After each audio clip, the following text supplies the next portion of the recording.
Lionel Messi കേരളത്തിലേക്ക്, ഒപ്പം അർജന്റീനയും. ഇക്കാര്യത്തിൽ എതിരഭിപ്രായങ്ങളുണ്ട്, സപ്പോർട്ട് ചെയ്യുന്നവരുണ്ട്. Hi all football fans, welcome to Denmark. അതെ, കേട്ടത് ശരിയാണ്. ലിയണൽ മെസ്സിയും സംഘവും കേരളത്തിലേക്ക് എത്തുകയാണ്. അവർ 2 ഫ്രണ്ട്ലി മാച്ചുകളാണ് ഇവിടെ കളിക്കുക. അപ്പോൾ ഒന്ന് കൊച്ചിയിലാണ് എന്നാണ് ഇതുവരെ നമുക്കറിയാൻ കഴിഞ്ഞത്. പിന്നെ മറ്റൊന്ന് ട്രിവാൻഡ്രം എന്ന് പറയുന്നുണ്ട്. അറിയില്ല, ശരിക്കും പറഞ്ഞാൽ മൊത്തത്തിലുള്ള എല്ലാ കാര്യങ്ങളൊന്നും എത്തിയിട്ടില്ല. അവർ വരുമോ എന്നുള്ളതൊക്കെ ഒരു ക്വസ്റ്റ്യൻ മാർക്ക് തന്നെയാണ്. ഒഫീഷ്യലായിട്ടുള്ള അനൗൺസ് ഒന്നും വന്നിട്ടില്ല. എന്നാലും വരും എന്ന് തന്നെയാണ് പ്രതീക്ഷിക്കുന്നത്. വന്നാൽ അത് ഭയങ്കര ഒരു സംഭവമായിരിക്കും. അപ്പം നമ്മളിന്ന് വീഡിയോയിൽ പറയാൻ പോകുന്നത് ഇതിനെ സംബന്ധിച്ചുള്ള ചില കാര്യങ്ങളാണ്. ഇതിൽ 2 രീതിയിൽ അഭിപ്രായങ്ങളുണ്ട്. ഇതിൻ്റെ ആവശ്യമില്ല എന്ന് പറയുന്ന ഒരു പക്ഷമുണ്ട്, എന്നാൽ ഇതിന് ആവശ്യം ആണ് എന്നുള്ള ഒരു പക്ഷമുണ്ട്. അപ്പം നമ്മൾ ഇതിൽ നിന്നുകൊണ്ടൊന്ന് സംസാരിക്കാനാണ് ശ്രമിക്കുന്നത്. നമ്മൾ ശരിക്കും നമ്മളുടെ കുറച്ച് അഭിപ്രായങ്ങൾ മാത്രം പങ്കിടാനാണ് ഇതിൽ ശ്രമിക്കുന്നത്. ആക്ച്വലി ഒന്നാമത്തെ കേസ്, എന്ത് കാര്യം നമ്മൾ ചെയ്താലും അതിന് ഒരു നെഗറ്റീവ് സൈഡും ഒരു പോസിറ്റീവ് സൈഡും ഉണ്ട് എന്നുള്ളതാണ്. അപ്പം ഇന്ത്യ പോലെ ഒരു രാജ്യത്ത് ഇങ്ങനെ ഒരു കാര്യം നടക്കുമ്പോൾ അതിന് കൂടുതലും നെഗറ്റീവ് സൈഡാണ് ഉള്ളത്. ഇപ്പോൾ നമ്മുടെ കൂടുതൽ ഫുട്ബോൾ താരങ്ങളടക്കമുള്ള ഇന്ത്യൻ നാഷണൽ താരങ്ങളടക്കമുള്ള പല ആളുകളും ഇതിനെ നെഗറ്റീവായിട്ട് തന്നെയാണ് പറഞ്ഞുകൊണ്ടിരിക്കുന്നത്. സോ 100 കോടിയൊക്കെ മുടക്കി മെസ്സിയെയും സംഘത്തിനെയും ഇങ്ങോട്ട് കൊണ്ടുവരേണ്ട ആവശ്യമുണ്ടോ? ഈ ക്യാഷ് ഉപയോഗിച്ച് നമുക്ക് നമ്മുടെ ഫെസിലിറ്റീസിനെ വളർത്താം, ഫുട്ബോൾ വളർത്താം, നമുക്ക് ഫെസിലിറ്റീസാണ് ഇവിടെ ആവശ്യം എന്നൊക്കെ പല കമൻസുകൾ വരുന്നുണ്ട്. ശരിയാണ്, അത് ഒരു പോയിൻ്റ് ഓഫ് വ്യൂവിൽ നോക്കുമ്പോൾ അത് വളരെ വളരെ ശരിയാണ്. നമുക്കിവിടെ വേണ്ട അത്ര ഫെസിലിറ്റീസ് ഇല്ല, അല്ലെങ്കിൽ ഗ്രൗണ്ടുകളില്ല, അങ്ങനെ പല കാര്യങ്ങളുണ്ട്. പക്ഷേ എൻ്റെ ഒരു അഭിപ്രായത്തിൽ ലിയണൽ മെസ്സി എന്ന വ്യക്തി അല്ലെങ്കിൽ അർജൻറ്റീന എന്ന ടീം കേരളത്തിലേക്ക് വരുമ്പോൾ ഉണ്ടാകാൻ സാധ്യതയുള്ള ചില പോസിറ്റീവ് കാര്യങ്ങളെ പറ്റിയിട്ടാണ് ഞാൻ പറയുന്നത്. നമ്മൾ ആ സൈഡൊന്ന് ചിന്തിച്ച് നോക്കിക്കഴിഞ്ഞാൽ ഇപ്പോൾ നമുക്കറിയാം, ക്രിസ്ത്യാനോ റൊണാൾഡോ എന്ന വ്യക്തി യൂറോപ്പ് വിട്ട് സൗദി അറേബ്യയിലേക്ക് വന്നപ്പോൾ ഉണ്ടായ കാര്യങ്ങൾ, സൗദിക്കുണ്ടായ നേട്ടങ്ങൾ എന്തൊക്കെയാണെന്ന് നമ്മൾ കണ്ടറിഞ്ഞ ആളുകളാണ്. ഫുട്ബോൾ ആരാധകർക്ക് മുഴുവൻ അറിയാവുന്ന കാര്യമാണ്. അതേപോലെ തന്നെയാണ് ഖത്തർ വേൾഡ് കപ്പ് നടത്തിയതിന് ശേഷം ഖത്തറിനുണ്ടായ മാറ്റങ്ങൾ, ഫുട്ബോൾ ലോകത്ത് അവർക്കുണ്ടായ മാറ്റങ്ങൾ. സോ അവർക്കൊക്കെ ഓൾറെഡി നല്ല ഫെസിലിറ്റീസും കാര്യങ്ങളൊക്കെ ഉള്ള രാജ്യങ്ങളാണ്. കാര്യം ശരി തന്നെ, അവർക്ക് ഒരുപാട് നല്ല ഫെസിലിറ്റീസ്, നല്ല സ്റ്റേഡിയംസ്, കാര്യങ്ങളൊക്കെ ഉള്ള ആളുകൾ തന്നെയാണ്. അപ്പോൾ എന്നിരുന്നാലും ഇതൊക്കെ ഉണ്ടായിട്ടും അവർ എപ്പോഴാണ് ഫുട്ബോൾ ലോകത്തേക്ക് അറിയപ്പെടാൻ തുടങ്ങിയത് എന്നുള്ളതാണ്. അപ്പോൾ ഇങ്ങനെ ചില സംഭവങ്ങൾ അവിടെ നടന്നതിന് ശേഷമാണ് ഇവർ ഫുട്ബോൾ ലോകത്തേക്ക് അറിയപ്പെടാൻ തുടങ്ങി. ഇതിപ്പോൾ കേരളത്തിലേക്ക് മെസ്സി വരികയാണെങ്കിൽ ഉണ്ടാകാൻ പോകുന്ന ഏറ്റവും വലിയ ഗുണം എന്ന് പറയുന്നത് അത് ഇന്ത്യക്ക് തന്നെയാണോ എന്ന് ചോദിച്ചാൽ എനിക്ക് അറിയില്ല. പക്ഷേ കേരളത്തിന് അത് ഭയങ്കരമായിട്ട് ഗുണം ചെയ്യുമെന്ന് ഞാൻ വിശ്വസിക്കുന്നു. കാരണം കേരളത്തെ പറ്റി പുറമെ ഒരുപാട് ആളുകൾ അറിയും. ഇപ്പം കേരളം എന്ന് പറയുന്നത് ഒരു സംസ്ഥാനം മാത്രമാണ്, ഇന്ത്യ ഒരു രാജ്യമല്ല. ഇപ്പോൾ ഖത്തർ എന്ന് പറയുന്നത് ഒരു രാജ്യമാണ്. അവർ ആ വേൾഡ് കപ്പ് നടത്തുന്നു, അല്ലെങ്കിൽ സൗദി അറേബ്യ റൊണാൾഡോയെ കൊണ്ടുവരുന്നു. അപ്പോൾ ഇങ്ങനെയുള്ള കാര്യങ്ങൾ അവിടെ നടക്കുന്നുണ്ടെങ്കിലും ഇപ്പോൾ കേരളം എന്ന് പറയുന്ന സ്ഥലത്ത് അർജൻറ്റീനയെ ഹോസ്റ്റ് ചെയ്യാൻ കപ്പാസിറ്റബിളായ ഒരു സ്ഥലമാണ് കേരളം എന്ന് പുറം ലോകം അറിയുന്നു. അപ്പോൾ അത് കാരണം കേരളത്തിനുണ്ടാകാൻ പോകുന്ന നേട്ടങ്ങളെപ്പറ്റി നമ്മളൊന്ന് ജസ്റ്റ് ഒന്ന് ചിന്തിച്ച് നോക്കുക. സോ ലിയണൽ മെസ്സിയും അല്ലെങ്കിൽ അർജൻറ്റീന ടീമും ഇവിടെ വന്നതിൻ്റെ പേരിൽ അതേതാണ് സ്ഥലം, അല്ലെങ്കിൽ അവിടെ എന്താണ് നമുക്കറിയാം. കേരളത്തിൻ്റെ ഫിഫ സീസൺ എങ്ങനെയാണെന്നുള്ളത്, നമ്മൾ വേൾഡ് കപ്പ് എങ്ങനെയാണ് നമ്മൾ ആഘോഷിക്കുന്നത് എന്നുള്ളത്, ഇത് ലോകത്ത് എല്ലാവർക്കുമൊക്കെ അറിയാമോ എന്നുള്ളത് നമുക്കറിയില്ല ഇപ്പോഴും. വേൾഡിൽ എത്ര ആളുകൾക്ക് അറിയാം? ഇപ്പോൾ യൂറോപ്പിലായാലും ഇപ്പോൾ ലാറ്റിൻ അമേരിക്കയിലായാലും ഒക്കെ ആളുകൾക്ക് കേരളം എന്നൊരു സ്ഥലമുണ്ടോ, അല്ലെങ്കിൽ അവിടെ എന്താണ് നടക്കുന്നത്, അവിടെ എത്ര ഫുട്ബോൾ ആരാധകരുണ്ട്? നമ്മൾ പറയും നമ്മൾ പ്രബുദ്ധരാണ്, നമ്മൾ ഭയങ്കര സംഭവമാണ്, നമ്മളെപ്പറ്റി എല്ലാ ലോകം മുഴുവൻ സംസാരിക്കുന്നുണ്ട് എന്നൊക്കെ നമ്മൾ പറയുമെങ്കിലും ശരിക്കും സംസാരിക്കുന്നുണ്ടോ എനിക്കറിയില്ല.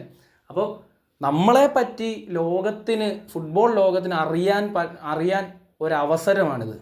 ഇന്ന് മെസ്സി വരുന്നു, ഇവിടെ കളി നടക്കുന്നു, അല്ലെങ്കിൽ അർജൻറ്റീന വരുന്നു, എവിടെയാണ് കളി? കേരളത്തിലാണ്. അതേ സ്ഥലം ഇന്ത്യയിലെ ഒരു പ്ലേസാണ്. അപ്പോൾ കേരളത്തെ പറ്റി കൂടുതൽ അറിയും. ചിലപ്പോൾ നമ്മുടെ ക്ലബ്ബുകളെ പറ്റി, നമ്മുടെ നാഷണൽ ടീമിനെ പറ്റി ഒക്കെ അറിയാൻ സാധ്യതയുണ്ട്. അപ്പം ഇങ്ങനെ നമ്മൾ 100 crores മുടക്കി അർജൻറ്റീനയെ ഹോസ്റ്റ് ചെയ്തെങ്കിൽ അവർക്ക് ഫുട്ബോളിനോട് അതിയായ ആഗ്രഹമുണ്ട് എന്നുള്ള ഒരു തെളിവാണ് അവിടെ ഉണ്ടാകുന്നത്. അപ്പോൾ ഒരുപാട് ഫുട്ബോൾ ക്ലബ്ബുകൾ വേണമെങ്കിൽ ഇവിടേക്ക് വന്നേക്കാം, ഇവിടെ ഇൻവെസ്റ്റ് ചെയ്തേക്കാം, അക്കാഡമീസ് ക്രിയേറ്റ് ചെയ്തേക്കാം, ഫെസിലിറ്റീസ് കൊണ്ടുവന്നേക്കാം. സോ ഇപ്പം അർജൻറ്റീനയുടെ ഫെഡറേഷൻ അനുമായിട്ട് നമുക്കൊന്ന് കൊളാബ് ചെയ്തുകൊണ്ട് പല അക്കാഡമീസ് ഇവിടെ വന്നേക്കാം. അങ്ങനെ പല കാര്യങ്ങൾ ഇവിടെ വന്നേക്കാം. നമ്മൾ കേരളം എന്ന് പറയുന്ന സ്ഥലത്തിനെ പുറത്തേക്ക് ഫുട്ബോൾ ലോകത്തേക്ക് അറിയിക്കാൻ പറ്റുന്ന ഒരു അവസരമായിട്ടാണ് ഞാൻ ഇത് കാണുന്നത്.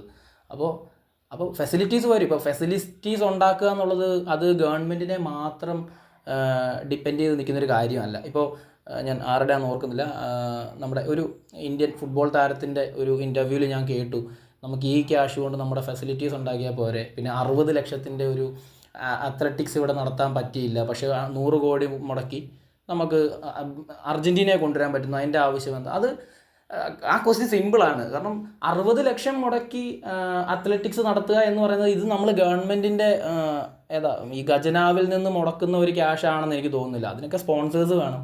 സ്പോൺസർമാരെ കണ്ടെത്തിയിട്ടാണ് വലിയ വലിയ ഇവൻറ്റുകളൊക്കെ ഗവൺമെൻറ് ഇവിടെ സംഘടിപ്പിക്കുന്നത്. അപ്പോൾ ഈ 60 ലക്ഷം മുടക്കി ഒരു അത്ലറ്റിക്സ് സംഘടിപ്പിക്കാനായിട്ട് ഇവിടെ സ്പോൺസേഴ്സിനെ കിട്ടുക എന്ന് പറയുന്നത് വളരെ വലിയ പാടേറിയൊരു കാര്യമാണ്. പക്ഷേ അർജൻറ്റീന പോലെ ഒരു ടീമിനെ, അല്ലെങ്കിൽ മെസ്സി അടങ്ങുന്ന അർജൻറ്റീനിയൻ ടീമിനെ ഞങ്ങൾ കേരളത്തിലേക്ക് കൊണ്ടുവരാം എന്ന് ഗവൺമെൻറ് പറയുമ്പോൾ 100 പേര് വരും സ്പോൺസർമാർ. എത്ര ആളുകൾ വരില്ലേ? അപ്പോൾ അതുകൊണ്ട് ഇനിയിപ്പോൾ നാളെ നമ്മൾ വേൾഡ് കപ്പ് നടത്താമെന്ന് പറഞ്ഞാൽ ഇതിൻ്റെ അപ്പുറം ആൾ വരും നമുക്ക് സ്പോൺസർ ചെയ്യാനായിട്ട്.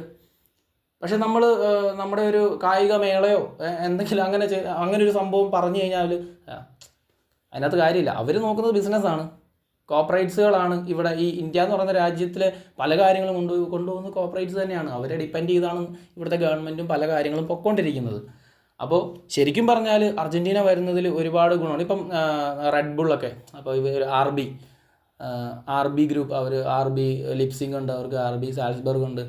അപ്പോൾ അവർക്ക് ഇന്ത്യയിലും ഇങ്ങനെ കേരളം എന്ന് പറയുന്ന സ്ഥലമുണ്ട്. അവിടെ മെസ്സിയും ടീമും അവിടെ പോയി കളിച്ചു. അവിടെ ഭയങ്കര അടിപൊളിയാണ്, അവർക്ക് ഭയങ്കര ത്വരയുണ്ട് ഫുട്ബോളിന്. അവരൊക്കെ പറഞ്ഞാൽ അവരിത് ഇങ്ങോട്ട് വരികയാണ്. വന്നു കഴിഞ്ഞാൽ അത് കേരളത്തിന് ഒരുപാട് ഗുണം ചെയ്യും. അപ്പം മെസ്സിയും അർജൻറ്റീനയും ഇവിടെ വരുന്നത് കൊണ്ട് ഇങ്ങനെ ചില ഗുണങ്ങൾ കേരളത്തിനുണ്ട് എന്നുള്ളതാണ് എൻ്റെ ഒരു അഭിപ്രായം. ഇപ്പോൾ അതങ്ങനെയാണ്. പിന്നെ നെഗറ്റീവ് സൈഡുകളുണ്ട്. ഈ പറയുന്ന നമുക്ക് ഫെസിലിറ്റീസ് ഇല്ല, അതൊക്കെ ഉണ്ടാവാൻ സാധ്യതയുണ്ട്. ഇതോടുകൂടി നമുക്ക് സാധ്യതകൾ കൂടുതൽ തുറക്കപ്പെടുകയാണ്. നമ്മളിവിടെ മെസ്സിയുടെ വലിയ കട്ടൗട്ട് വെക്കുന്നു, നെയ്മറുടെ കട്ടൗട്ട് വെക്കുന്നു, റൊണാൾഡോയുടെ കട്ടൗട്ട് വെക്കുന്നു, മത്സരിക്കുന്നു, നമ്മൾ റാലികൾ നടത്തുന്നു.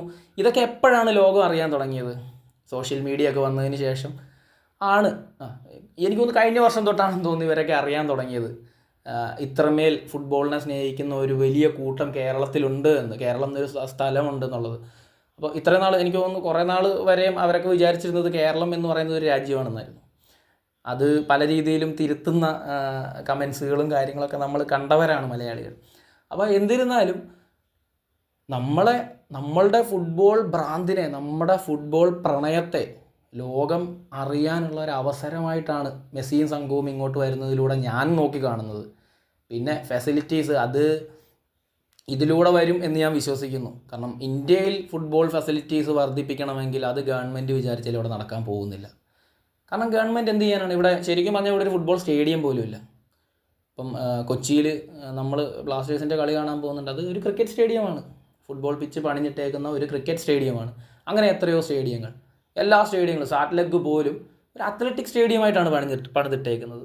ഒരു ഫുട്ബോൾ പിച്ച്, അതിൻ്റെ ചുറ്റും ലോങ് ജമ്പ്, ഹൈ ജമ്പ്, പിന്നെ റണ്ണിങ് റേസിനുള്ള സിന്തറ്റിക് ട്രാക്ക്, ഇതെല്ലാം കൂടെ ചേർന്ന് മൊത്തത്തിലൊരു കോംബോ പാക്കായിട്ട് പണിഞ്ഞ് വെച്ചേക്കാണ്. ഇപ്പോഴും എനിക്ക് തോന്നുന്നു അങ്ങനെ ഫുട്ബോൾ സ്റ്റേഡിയംസ് ഒന്നും അധികം ഇല്ല. ഉണ്ട്, ഇപ്പോൾ മോഹൻ ബഗാൻ്റെ ഫുട്ബോൾ സ്റ്റേഡിയം ഉണ്ട്, അല്ലെ ഈസ്റ്റ് ബംഗാളിൻ്റെ ഉണ്ട്, ഷില്ലോങ് ലജൂങ്ങിന് സ്റ്റേഡിയം ഉണ്ട്, മുംബൈ സിറ്റിക്കുണ്ട്.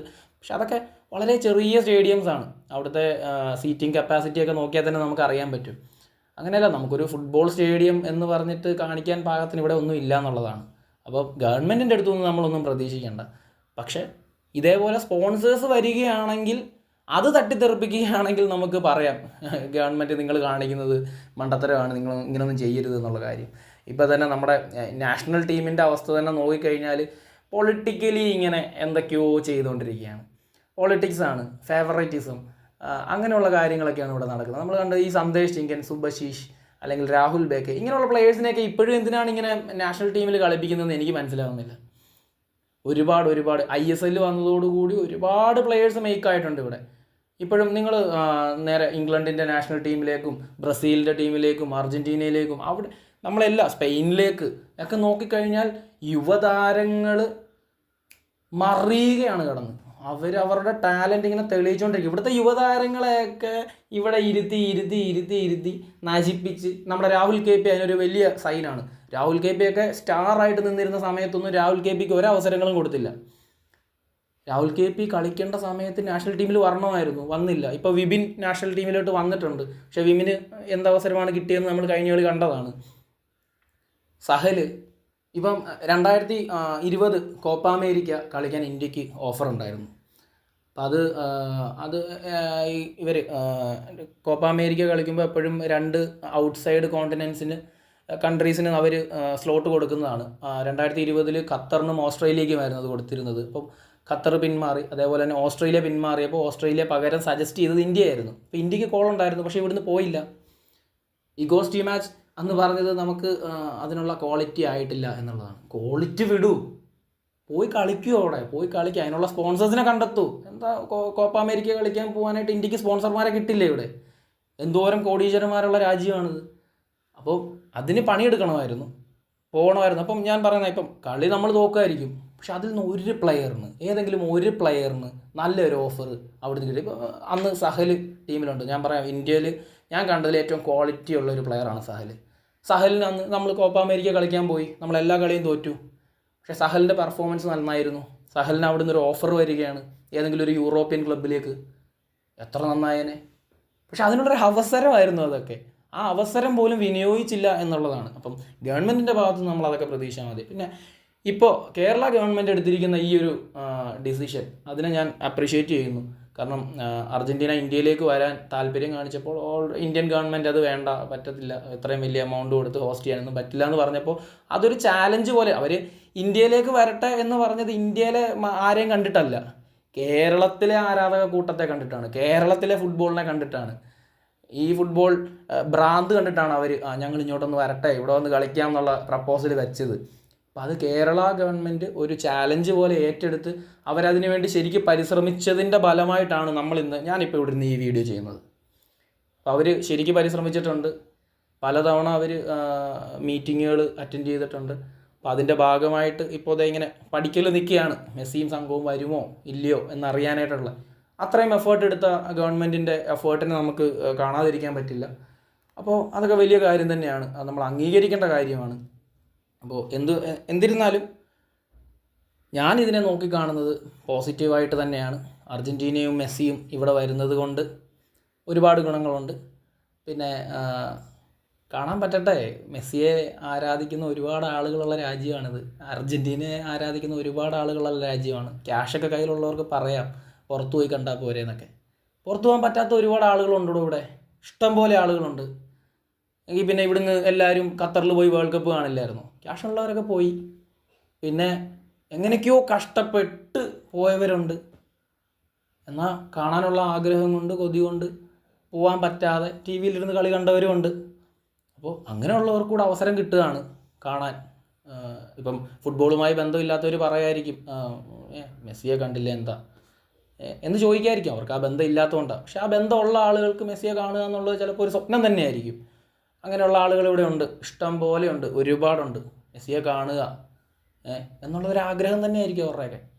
അപ്പോൾ അത് കാണാൻ സാധിക്കട്ടെ. പിന്നെ മെസ്സി വന്നതും അർജൻറ്റീന വന്നതിൻ്റെയും പിറകെ വരട്ടെ, ഇനി ബ്രസീൽ വരട്ടെ, പോർച്ചുഗൽ വരട്ടെ, റൊണാൾഡോ വരട്ടെ, നെയ്മർ വരട്ടെ, അങ്ങനെ പലരും വന്നു പോകട്ടെ എന്ന് നമ്മൾ നമ്മൾ ആഗ്രഹിക്കുകയാണ്. അപ്പോൾ ഇതിൻ്റെ ഭാഗമായിട്ട് അവരൊക്കെ വരട്ടെ. അപ്പോൾ അല്ലേ, അപ്പോൾ നല്ലതുകൾ സംഭവിക്കട്ടെ ഇതോടുകൂടി എന്ന് ആശംസിക്കുന്നു. Thank you.